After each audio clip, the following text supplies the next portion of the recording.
Drew here, and I really have to say I was pleasantly surprised by Willow on Disney Plus.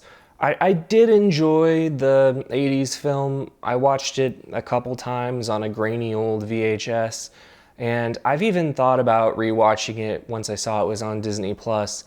But I never really got around to it, and I thought about rewatching it again before I watched this series. But I decided that this series probably needed to stand on its own, and I was thinking about reviewing it, and I thought, if I'm going to review it, maybe it would be good to just come in as someone who doesn't remember the series that well, the movie that well, and just look at this series as its own individual thing. And I'm kind of glad I did, because I think I could still go back and watch the movie now, and I think that I would find fresh enjoyment in it. This series, I think, is a worthy continuation of the Ron Howard film. A pleasant surprise for me, as I said, but I think that I would still find my joy in the original film undiminished, and maybe even enhanced. Obviously, they couldn't bring Val Kilmer back, but I don't really think that limits the story, because there's a number of Val Kilmer-esque characters here that bring energy of their own. Now, this series is really only for you if you're someone who, one, enjoys high fantasy and not just Lord of the Rings, really 80s style swords and sorcerers high fantasy that's kind of ridiculous, You have to be able to tolerate that or you're not going to enjoy this.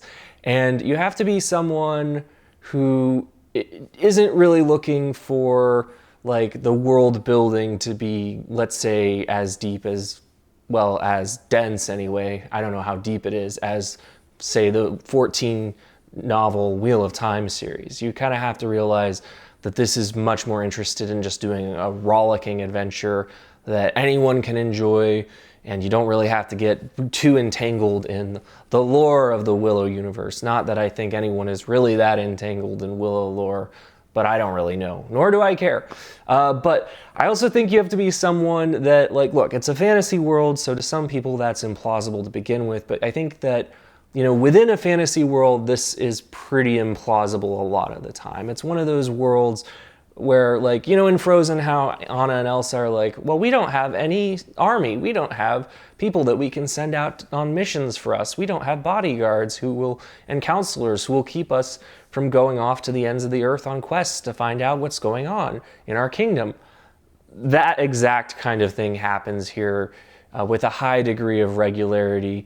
And there's other things that are just as implausible. So if you can't roll with that, you should probably just stay away, because you're just going to be beating your head against a wall with frustration.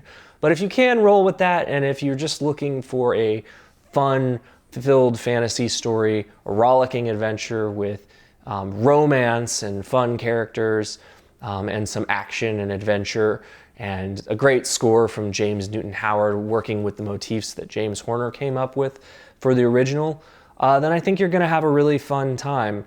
Obviously, it traffics in a lot of fantasy cliches. If you're super familiar with fantasy and you get tired of just hackneyed writing, you might get a little frustrated with that as well. I personally think that there's enough color here, enough humor and wit and fun and characterization that it gets past the fact that it's trafficking in a lot of fantasy cliches.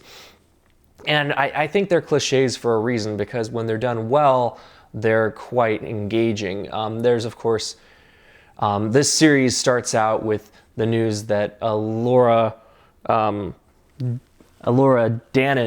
the baby from the first film, who was predicted to be able to defeat the evil one, that they've hidden her identity from her, and they're keeping her away in secret. So I was curious if this was going to be an 8-episode thing where we don't know who the dragon is until the season finale. Who the dragon reborn is until the season finale. But actually, they reveal it quite quickly. And there were really only 2 candidates as far as I could see. And it turned out to be the one that I suspected. But initially, I suspected a different character. But I was quite happy with the one that they picked. I think it made more sense from a storytelling perspective. And it was a nice subversion in that it was a meaningful subversion. It wasn't just a subversion of the typical storytelling tropes for the sake of subversion. It was a subversion that works, I think. And I can't get into that more without spoilers. You'll notice that I'm not really doing a lot to explain the plot, and that's because this isn't really a heavily plotted story. There is kind of a chosen one thing going on, and who is the chosen one? And is this person really the chosen one? And there's a wizard in training aspect that comes into play by the second episode. There's a princess who doesn't want to get married to the person she's betrothed to, and a gentle prince who is willing to enter into this arranged marriage for the sake of his kingdom, but he's rather timid and afraid. And there's numerous other characters, and they all end up on this adventure together for reasons to defeat a dark, evil person who's evil because they're evil. This is exactly the kind of Lord of the Rings derivative fantasy that Adam Roberts, an author who I really enjoy, skewered in his essays on the Wheel of Time in his book Sibilant Fricative, which I highly recommend. It's hilarious and informative, the best kind of essays. But I think he would give this a pass, because I think that one of his main critiques of that was that it was just taking too much upon itself and acting as if it was the great American novel in the case of Wheel of Time. And here I would argue that because it knows what it is, it's just trying to have fun, it's just trying to give you a rollicking adventure story, that it's not as grating in terms of the cheesiness and the implausibility of it all. In terms of the characters, though, the minute that Ruby Cruz entered the frame, she's in a sword fight with her friend slash sparring partner slash lover, Jade, played by Erin Kellyman. The minute that Ruby Cruz entered the frame, I was like, okay, that is Val Kilmer's daughter. She just had the swagger, and she just looked kind of like him, and you could just tell immediately. So I thought that was really good casting. Oddly enough, she kind of resembles Kaylee Spaney, who was the original actress that was going to play this role. And oddly enough, they were both in Mayor of Easttown. They were both pretty good there. Now, I think some people are going to get annoyed with this character because Kit is this princess who kind of puts her own needs ahead of the kingdom in many instances, and is just kind of willful and, has her own desires that she's going to meet first and foremost. But I think that's a good starting point for this character, because as the story goes on, I imagine that's going to change, and she's going to learn to balance her own needs with the needs of others. And I think it forms a nice contrast with her betrothed. Obviously, she has other ideas about who she would like to be with, but her betrothed, played by Tony Revolori, I think he does a really nice job as this timid character who, he's along on this fellowship. They do refer to it as a fellowship at one point, because he feels it's his duty to be there. But he's not a warrior. He's not someone who's courageous at this point. He's just someone who's good-hearted and noble, but doesn't really, you're like, what is he going to add to this? And I think that's a really interesting question. I'm really interested to see how they pull him into the story, how they make this person who seems kind of useless actually serve a role within the group. Also along for the ride is Dove, who's only there because she's in love with Kit's twin, Eric. And I love some of the things that they do with this character. I think that there's some really interesting subversions there, again, with purpose, not just subversions that are pointless, but I feel like she brings a charming whimsicality to this character. She kind of reminds me of a Disney princess like Snow White, but there's a lot of humor, and she's just very, very lovely and a fun character, I think. Otherwise, Amar Chadha Patel, he kind of is the character that gives the most Val Kilmer from the original vibes. But I think that they do a nice job of differentiating his Borman. He's the character who's always saying what the audience is thinking. He brings a lot of humor to this series. There's a lot of humor overall, but I think he's probably the source of the greatest part of it. But what I think that they've done really well with him is he's not like this brash warrior type the way the Val Kilmer character was. He seems not cowardly, but he's a lot more likely to run from a fight than to charge into it.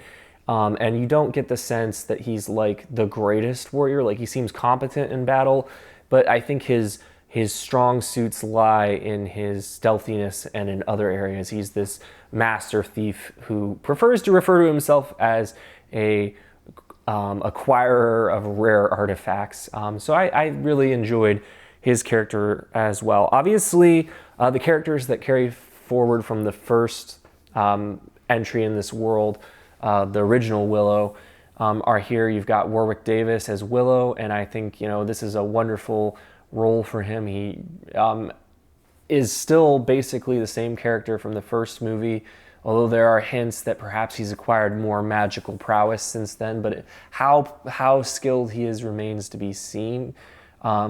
But I really enjoy getting to see him on screen again. And his daughter, Warwick Davis's daughter, plays his daughter on this series. I thought she was quite charming in her brief appearance, and I thought she had a great dynamic with her father. I would have liked to see her along on the quest, but alas, it was not to be, at least seemingly not to be. And Joanne Whaley, I really enjoyed her being here. She looks really good. The years have treated her well. She really brings a strong, regal presence to this role. She doesn't have as much to do as Warwick Davis, but I think that she acquits herself well in her time on screen.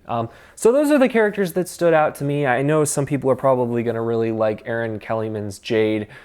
I wasn't particularly interested in her. Disney keeps trying to make this actress happen. They've given her a lot of roles, but I always find her relatively lacking in screen presence. Again, my opinions are going to differ from a lot of other people's, but this is just how I feel. But overall, I really enjoyed these first 2 episodes. There was a really nice action sequence in the first episode with these dark fantasy villains that all had unique power sets and really, really interesting visual appearance. And I'm really interested to see where this series goes. I think it's only going to get better from here. Some slight criticisms. The first 2 episodes definitely felt rushed. I think it's like 90-something minutes between the 2 episodes, which is about the length of a movie back in the 80s. But for some reason, with this many characters and with as crowded a story as this is, it felt like too little time to develop everything. And there was some choppy editing, particularly in the second episode, where I thought, okay, they're either being lazy or they didn't get enough coverage, or they just don't have enough time and they're just cutting quickly to get through things faster because they feel like the audience will lose patience if they don't get through it more quickly. But all in all, I was very entertained, and I went from not having much interest in this to being like, okay, I'm definitely going to finish this series. You know, this was not the fantasy series anyone was thinking about this year, but I think a lot of people will probably end up enjoying this as much, if not more, than the other 2 big fantasy series that we've already had this year. We'll see. Those are just my thoughts for what they are worth. If you're interested in seeing my upcoming reviews of other shows, please consider subscribing to the channel. And as always, thanks for watching.